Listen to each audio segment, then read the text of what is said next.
আসসালামু আলাইকুম। এই যে আমরা হোটেল রুমে দেখা করতে আসছেন আমাদের এই যে ইমাম হোসেন ইমরান ভাই, ঠিক আছে?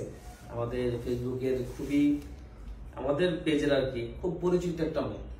আপনারা তো খেয়াল করে দেখবেন যে ওনার আমাদের প্রত্যেকটা পোস্টে প্রায় লাইক, কমেন্ট বা কিছু না কিছু ওনার তো কন্ট্রিবিউট থাকে আর কি। তো ভাই কিছুদিন থেকেই আমাদের সাথে অ্যাক্টিভ আছেন বা যোগাযোগ আছে। এর আগেও কয়েক মাস আগে যখন আমি কক্সবাজার আসছিলাম তখনও কথা হয়েছিল। আনফরচুনেটলি ওই সময় টাকা হয়নি, তবে আজকে আর মিস করিনি। আজকে মিস হয়ে যেত, একটা জিনিসের কারণে আসলে মিস হয় নাই। এটার একটা দায়বদ্ধতা অবশ্যই তৈরি হয়েছে।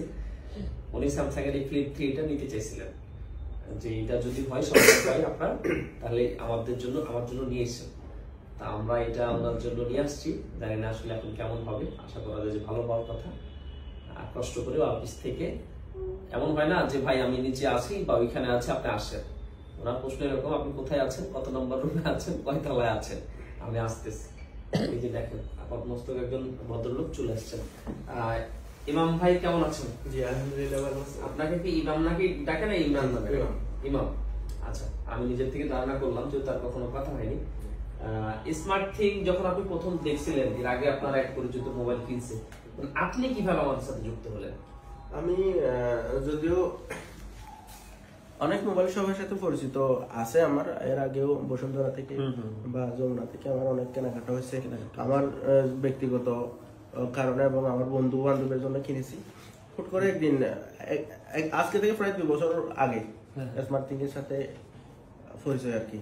তখন ফেজে ঢুকে দেখলাম সবাই মানে ঠিকঠাক কমেন্ট ঠিকঠাক দেখলাম, তখন থেকে একটু দুটো করে লাইক আস্তে আস্তে ধীরে ধীরে দেখা আস্তে বাড়তে লাগলো ওনাদের, মানে হয়তো এরকম। তারপর কাস্টমার রিভিউ দেখলাম, সব কিছু ঠিকঠাক দেখে এটা সব মনে হয় 4 নম্বর মুখোন মনে হয়। ও আচ্ছা আচ্ছা, এটা M40 কিনছিলাম ইয়াতে রমজানে। তারপরে আরেকটা কি ফোন জানি কিনছিলাম বন্ধুর জন্য, 7 Pro। জি জি, পিক্সেল 7 Pro। তারপর আরো একটা ওই আপনার ওই ছেলে আরেকটা ফোনের রিকোয়ারমেন্ট দিয়ে রেখেছে, আপনি যেটা বলতেছিলেন আর এটা হচ্ছে পিক্সেল 9 Pro XL। কিন্তু আমরা যে বক্স ছাড়া ডিভাইস গুলো একটু কম দামের মধ্যে সেল করি, ওরকম ডিভাইস চাচ্ছেন, আমি এরকমটা পাই নাই দিতে। উনি কালকে আমাকে অনেকবার নক করে বলছেন, কিন্তু আমরা আসলে খুবই সরি মোস্তফা আরমান ভাই, আপনার ডিভাইসটা ম্যানেজ করে আনতে পারিনি। তবে চেষ্টা তো অবশ্যই আছে। আমার মনে হয় আপনি পাওয়ার আগে আমরা আপনাকে দিতে পারবো। ইমাম ভাই কষ্ট করে আসছেন, এই জন্য আপনাকে খুবই ধন্যবাদ। কক্সবাজারের মানুষ কিন্তু, হ্যাঁ, এমন না যে অন্য জায়গার মানুষ, কাজের সূত্রে কক্সবাজার থাকে এরকম না। উনি আপাতমস্তক কক্সবাজারের মানুষ, এখানেই কর্মসূত্রে আছেন, আর খুবই ভালো একজন মানুষ। তো ধন্যবাদ বড় ভাই, খুশি হয়েছি। ভালো থাকবেন আর আমাদের সাথে থাকবেন ইনশাল্লাহ। ঠিক আছে, ইনশাল্লাহ।